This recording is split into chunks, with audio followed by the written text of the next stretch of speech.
Bonjour et bienvenue sur Radio Cesseur, votre rendez-vous quotidien avec l'actualité de la cybersécurité. Nous sommes le mardi 8 avril 2025, épisode 249, en direct de Paris. Je suis Marc-Frédéric Gomez et au programme de cet épisode, EDR as a Services, des demandes de données détournées à grande échelle.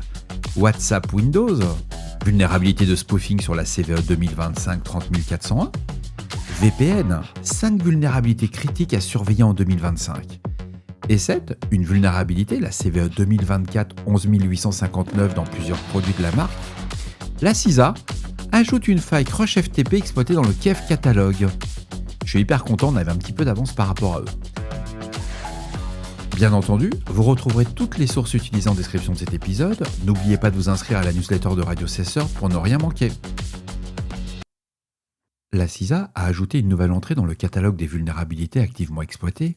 Il s'agit de la CVE 2025-31161, une vulnérabilité d'identification bypass affectant Crush FTP. Je sais ce que vous êtes en train de vous dire, mais Marc-Frédéric, tu nous en as parlé la semaine dernière. L'exploitation permet à un acteur malveillant de contourner les mécanismes d'authentification, ouvrant un accès non autorisé à l'environnement cible.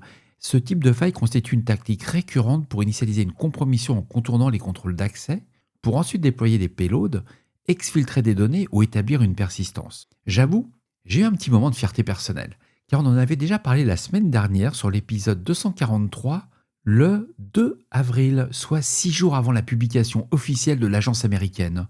Comme quoi, vous pouvez le constater, chères auditrices et chers auditeurs, faire un travail de veille régulier paye sans avoir besoin de milliards de dollars de budget. Ouais, écoutez Radio Cesseur, ça vous coûtera moins cher. Bon, en 2025, les VPN restent une porte d'entrée fréquente pour les attaques. Plus de la moitié des ransomware recensés en 2024 proviennent de failles sur les passerelles VPN ou des firewalls avec des vulnérabilités critiques comme la CVE 2025-282 ou la CVE 2025-22457, ciblant notamment Ivanti. Des failles affectent aussi Cisco ASA, Mekari et Anyconnect où les interfaces d'administration sont souvent exposées sur Internet. On revient toujours sur cette hygiène numérique. Les patchs manquants ou les mauvaises configurations facilitent les attaques, qu'elles soient opportunistes ou menées par des groupes APT. L'intelligence artificielle accentue réellement le risque, c'est plus juste un buzzword, il faut vraiment s'en rendre compte. Le spear phishing vocal, les deepfakes, les malwares polymorphes ou les tentatives de contournement de la MFA sont vraiment des usages qui sont aujourd'hui réels, constatés et fréquents. En plus, grâce à l'usage d'agents autonomes, ça permet de faire des attaques automatisées. Avant, on appelait ça des script kiddies. Là, c'est automatisé. Vous avez des agents qui vont réagir par rapport à la réponse de l'équipement qui est ciblé. Et sur les plans protocolaires, quand on voit qu'un OpenVPN, un WireGuard ou un IKE V2 présentent des vulnérabilités critiques dues à leur conception ou à des implémentations faibles au sein des infrastructures, ces services VPN mal configurés ou non patchés restent largement exploitables, y compris via des failles anciennes comme la CVE 2018. On parle de 2018. 13379. Des groupes comme Plush-Daemon APT visent même les clients VPN dès l'installation via des attaques de supply chain, donc ils attaquent les fournisseurs de logiciels. Et enfin, cette surveillance réseau qui progresse grâce au Deep Packet Inspection, l'analyse chiffrée par l'IA remet en cause l'anonymat. Alors ce risque, il grandit aussi face aux exigences de collaboration étatique ou les menaces futures du chiffrement quantique. Et je vous prépare un article sur LinkedIn, c'est trop long. J'ai pris l'article de source, de référence, et j'ai été faire un peu de fouille. Réellement, il me faut 15 minutes pour... j'ai fait un document très complet et je ne peux pas vous le faire dans une revue de presse. Donc, je vais vous mettre demain, je vais le faire cet après-midi, juste avant d'aller à l'émission de Risk Intel. Je vais vous préparer un petit article sur le sujet des vulnérabilités sur les VPN. Ça sera un peu long, j'ai du mal à le condenser en moins de 4 pages. Pourtant, j'ai demandé à plein d'IA de m'aider. Et non, ils condensent trop, on perd le filtre. Il y a beaucoup de CVE. C'est vraiment à lire. Je vous recommande l'article. Si vous avez du temps, lisez l'article. Si vous avez des VPN, vérifiez bien qu'ils soient bien à jour. Toutes vos passerelles, en particulier les passerelles open source, que ce soit de l'OpenVPN, du WireGuard, si vous l'utilisez à travers des outils comme Microtik, ce genre de choses, vérifiez bien que vous avez les dernières versions. Une vulnérabilité de type spoofing a été identifiée dans WhatsApp pour Windows, référencée sous la CVE 2025-30401. Elle affecte toutes les versions antérieures à la 2.2450.6. Ce problème provient d'un écart entre le type MIME affiché pour une pièce jointe et la manière dont WhatsApp sélectionne le programme pour l'ouvrir concrètement. L'application va afficher le fichier selon son type MIME, par exemple une image, mais elle va utiliser l'extension du nom de fichier pour déterminer le comportement d'ouverture.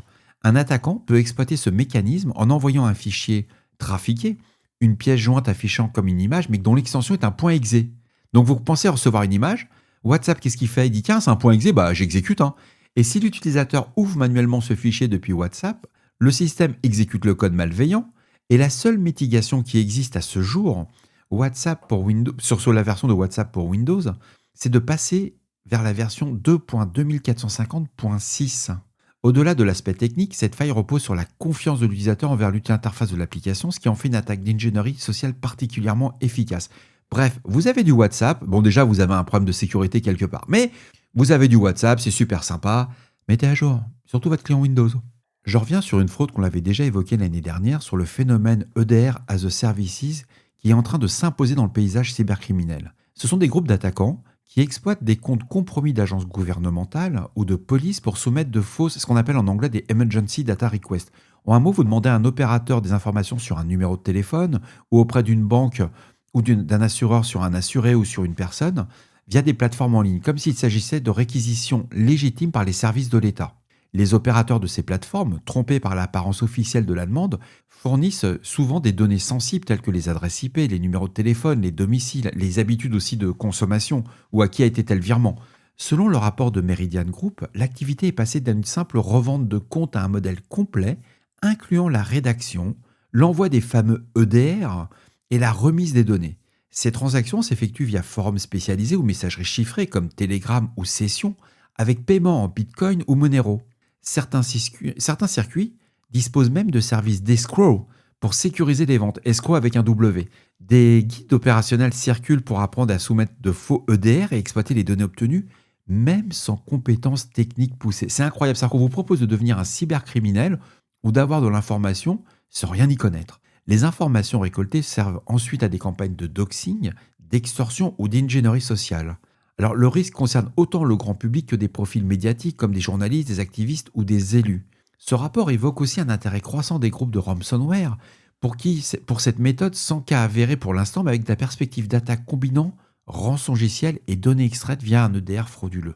Alors EDR, il ne faut pas confondre avec les solutions de cybersécurité, on parle vraiment du Emergency Data Request, ou des FADETS, on pourrait appeler ça comme ça, pour la France. Face à ces menaces, Meridian recommande de renforcer les processus de validation des EDR, notamment via des mécanismes d'authentification renforcés, des contrôles croisés systématiques par les plateformes. L'enjeu est d'éviter que ces canaux initiaux conçus pour l'urgence ne deviennent des vecteurs d'attaque à grande échelle. C'est un article que j'ai récupéré sur Security Affairs. On en avait parlé l'année dernière parce que c'était les prémices. Et comme vous pouvez le constater, on est sur le côté, une arnaque qui marche, on va l'exploiter mais jusqu'à l'os, quoi. Il n'y a pas d'autre terme. Là, ils ont vu qu'ils pouvaient avoir beaucoup plus d'informations, faire du business derrière, et ils vont industrialiser, ils vont automatiser. Ils sont sortis du POC, ils ont fait un proof of concept, ça fonctionne. Maintenant, on va faire de l'exploit, pur et dur. C'est passionnant à lire, ça donne aussi un niveau de maturité des équipes d'attaquants. On n'a pas affaire à des loups solitaires, à des sous-à-capuche dans une cave, quoi. Ce sont des gens qui sont structurés et qui ont vraiment un jus de cerveau, quoi. Le CERT-FR signale une vulnérabilité référencée sous la CVE 2024 11859 dans plusieurs produits S7, dont les versions antérieures à la 18.1.10.0 de Note 32 Antivirus, Smart Security Premium, Internet Security et Small Business Security, ainsi que des versions plus anciennes de Endpoint Antivirus, Endpoint Security, Server Security, Mail Security et les solutions pour SharePoint et Exchange Server. En un mot, si vous avez de l'E7, c'est le moment de vérifier vos mises à jour. Cette vulnérabilité permet à un attaquant de contourner la politique de sécurité définie sur l'équipement cible. Les produits S7 concernés couvrent un large éventail d'environnements, des endpoints, des serveurs, de la messagerie, de la sécurité collaborative. L'exploitation pourrait notamment compromettre les mécanismes de détection et de blocage prévus. Le bulletin de sécurité D7, c'est le CA 8810, publié le 4 avril 2025, détaille les versions affectées et fournit les correctifs correspondants. Il est recommandé d'appliquer immédiatement les mises à jour vers les versions corrigées listées par l'auditeur.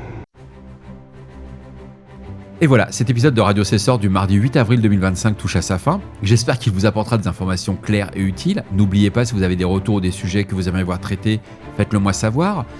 Un petit message personnel pour Clément. Merci beaucoup pour ton aide, pour le soutien pour le serveur de messagerie.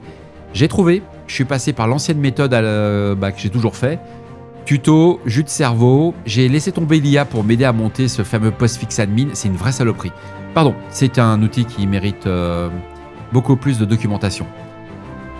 Ça fonctionne. Je remercie aussi les autres auditeurs sous LinkedIn qui m'ont donné beaucoup de tutos d'aide pour ce sujet. C'était hyper sympa de votre part.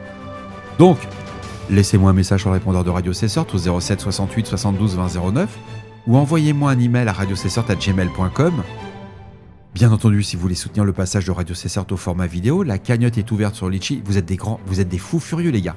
Et mesdames, on est déjà à plus de 1000 € sur 5000. J'en reviens pas, je vais arrêter de travailler là. C'est le loto.